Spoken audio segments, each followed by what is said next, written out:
Olá, eu sou Márcia Medeiros e esse é o canal Monólogos. Nesse vídeo dou início a uma nova playlist aqui no canal, específica sobre História Medieval. Você é aluno de algum curso de História? Você é uma pessoa que está querendo conhecer sobre História Medieval por conta do vestibular? Essa playlist é para você. Fique ligado e eu espero que vocês gostem.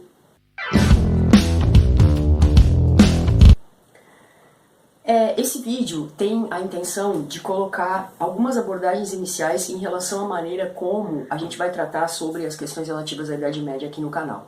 Esse vídeo inicial está pautado numa obra já bem conhecida entre os medievalistas brasileiros, que é esse livro aqui, do Hilário Franco Júnior, um dos poucos medievalistas que o Brasil tem. Tá? Esse livro se chama A Idade Média, o Nascimento do Ocidente.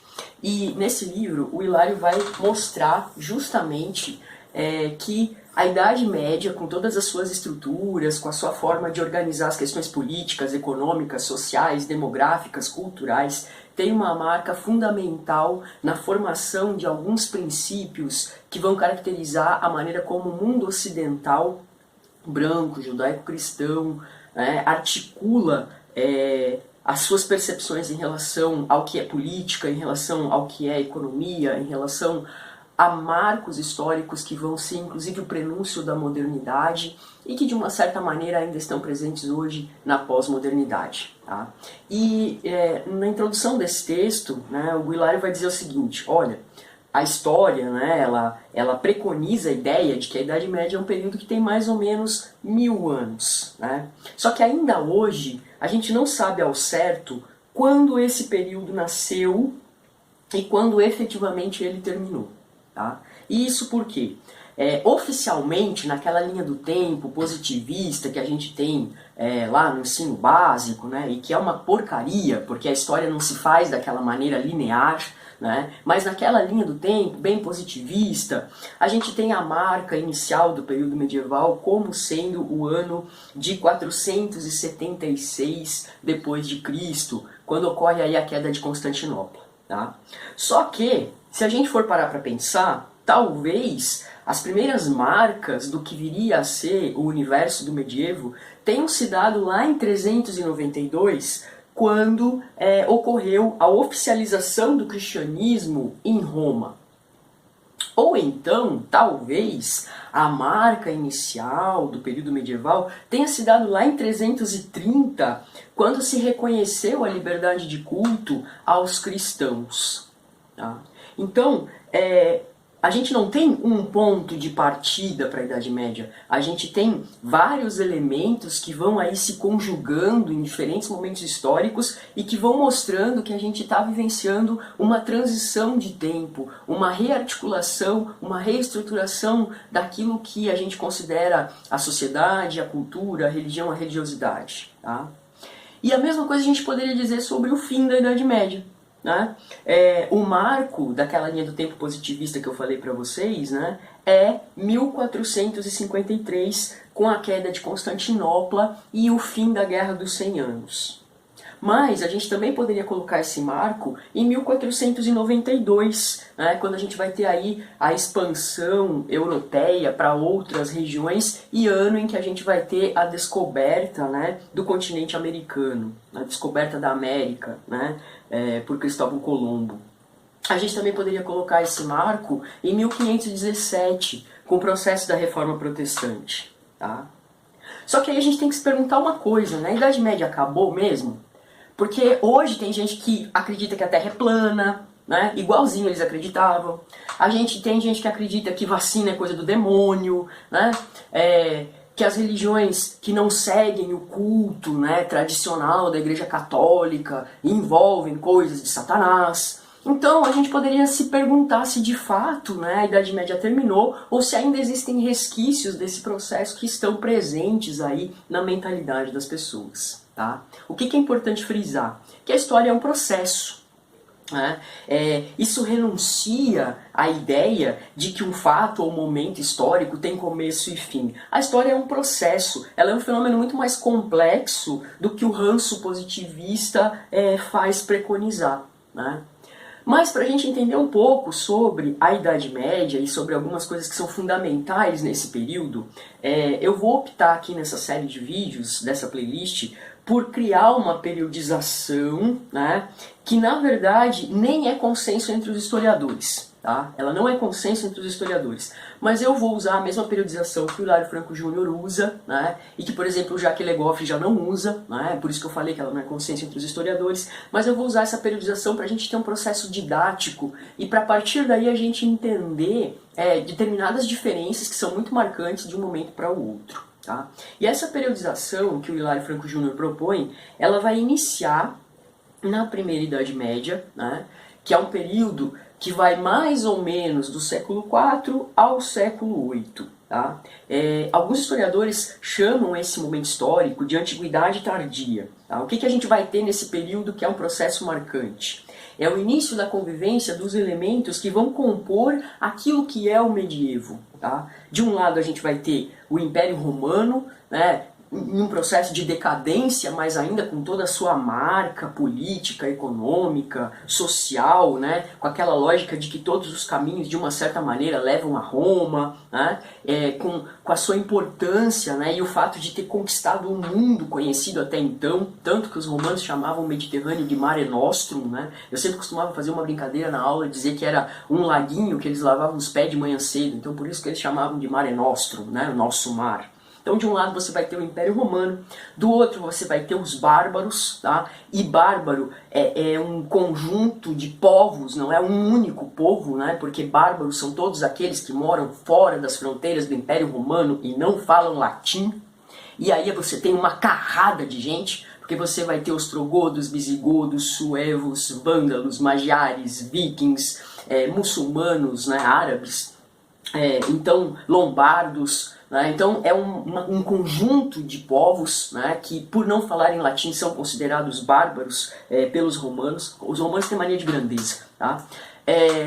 E do outro lado a igreja, né, a igreja católica.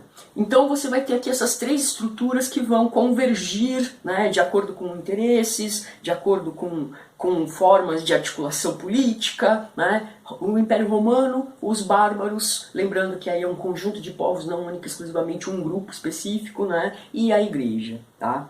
Quando essa síntese entre esses três elementos é completada, a gente vai chegar numa outra subfase, que é a Alta Idade Média, que vai mais ou menos do século IV ao século X.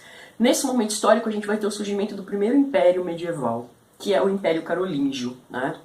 Carlos Magno, vai ter um vídeo especial sobre ele, porque eu gosto muito desse cara, e o Jorge de Bie escreveu uma obra fantástica falando sobre as questões do Império Carolíngio, e também coloca nessa obra uma passagem super linda, onde ele fala que o Carlos Magno é o imperador que foi coroado por um manto de estrelas. Isso é muito poético, e eu sou apaixonada pelo Jorge de Bie, então vocês vão me ouvir falar muito dele aqui nessa série de vídeos.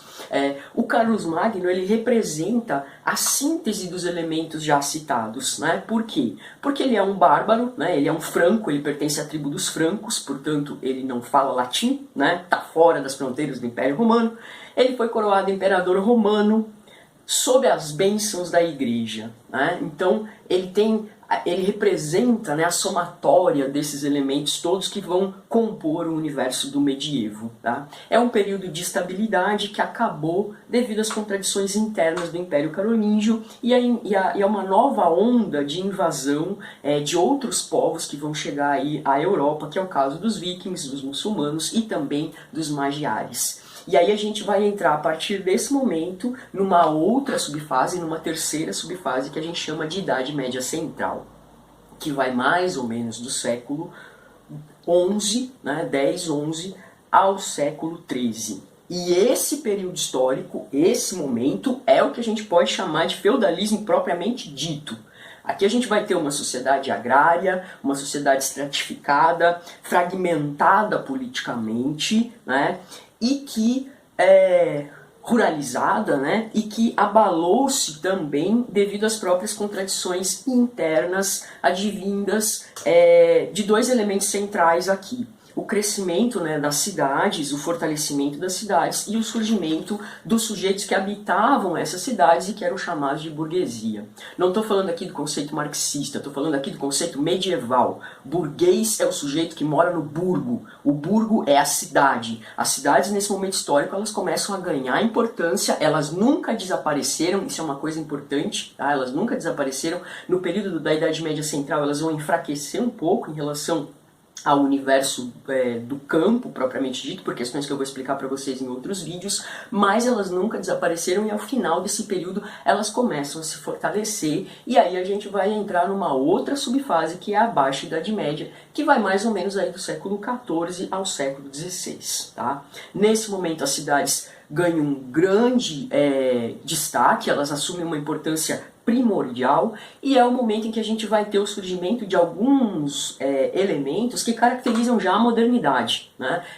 As universidades começam aí a ter um destaque importante, a literatura laica começa também a colocar, né, as suas marcas num outro processo cultural que lá no romantismo vai ter um peso fundamental. É o momento em que a gente tem o surgimento da filosofia racionalista, o fortalecimento das ciências empíricas e das monarquias nacionais. Tá? De uma certa maneira, esse período dos séculos XIV ao XVI pode ser considerado o parto da modernidade, mas uma modernidade que ainda é marcada por elementos fortemente presos aos valores medievais. Né? Então a gente vai ter, por exemplo, aí os descobrimentos, né? E vamos colocar esse descobrimento bem entre aspas, né? Porque a gente sabe que não foi descobrimento, foi invasão, mas tudo bem.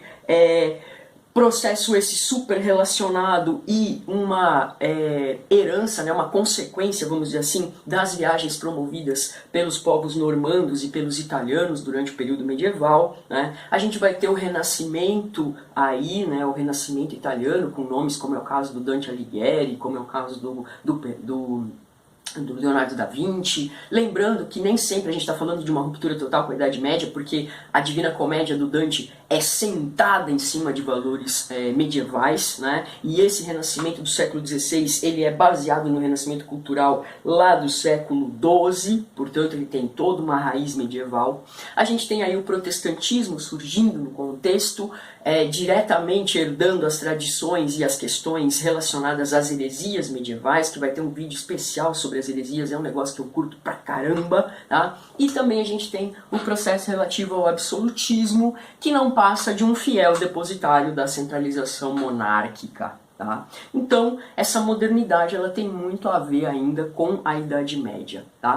Essa periodização que tem nesse vídeo, pessoal, ela é muito importante porque através dela é que eu vou explicar características marcantes desse período histórico em cada fase. Portanto, é importante você sempre ter essa periodização em mente. Tá? Eu espero que vocês tenham gostado desse vídeo. Como eu falei, você aí que faz um curso de graduação em História, presencial, EAD, por sei lá, pombo correio, né? Não importa. Você aí que está querendo conhecer um pouco mais sobre esse processo do medievo para o vestibular, esses vídeos são especialmente feitos para vocês. Eu espero que vocês gostem, curtem, compartilhem e comentem aí as suas dúvidas sobre esse momento histórico. Um forte abraço e até o próximo